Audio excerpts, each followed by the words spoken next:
Di sisi kiri dan kanan berdiri 5 orang masing-masing memegang pedang baja yang berlumuran dan menyerupai para prajurit. Seorang pria bertubuh kekar yang sama mengintimidasi seperti Luo. Inilah orang-orang yang sengaja saya pilih untuk berdiri di sini dan menakut-nakuti Ye Jian.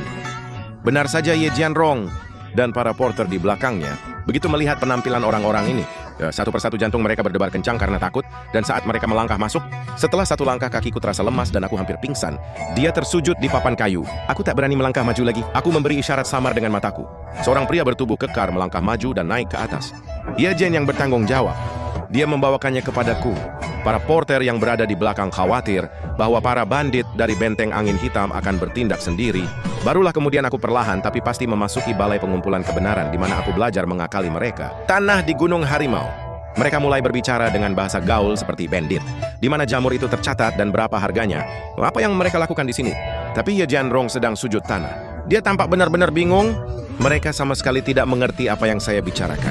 Oleh karena itu dia tidak berani memberikan jawaban sembarangan. Namun dia mengenali suara orang yang mengajukan pertanyaan itu.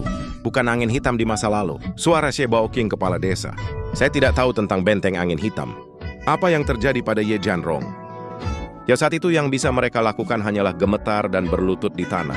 Hal ini memaksa saya yang sudah cukup mempersiapkan diri untuk kemungkinan kejadian buruk untuk berbicara normal. Lalu saya membanting tangan saya ke meja dan berteriak, "Aku ingin bertanya padamu apa yang kamu inginkan." Ye Jianrong yang baru menyadari apa yang sedang terjadi. Kemudian dia dengan cepat memperkenalkan diri, balas kepada kepala. Saya berasal dari Kabupaten Pingjiang. Ye Jianrong kepala manajer toko gandum keluarga Ye. Beberapa waktu lalu saya bertemu dengan kreditur saya, si Baoqing. Kesepakatan bisnis telah tercapai. Pembayaran terakhir akan dilakukan pada bulan Juli. Aku pura-pura terkejut dan berkata, She Baoqing juga pandai berbisnis. Bisnis ini kemungkinan besar hanyalah perampokan.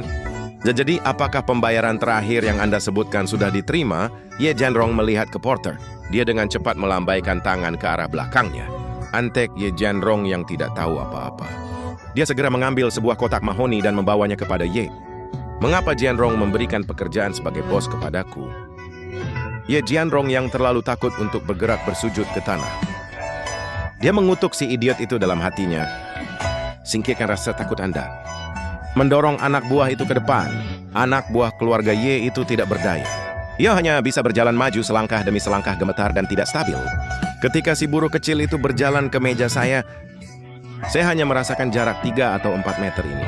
Dia merasa seolah-olah telah berjalan melewati berabad-abad seperti seorang bawahan rendahan, kotak dari Redwood di tanganmu. Setelah kotak itu diletakkan tepat di depan saya. Dia mundur dengan cepat dan berlutut di belakang Ye Jianrong. Aku perlahan membuka kotak Redwood yang indah di hadapanku dan memandangi.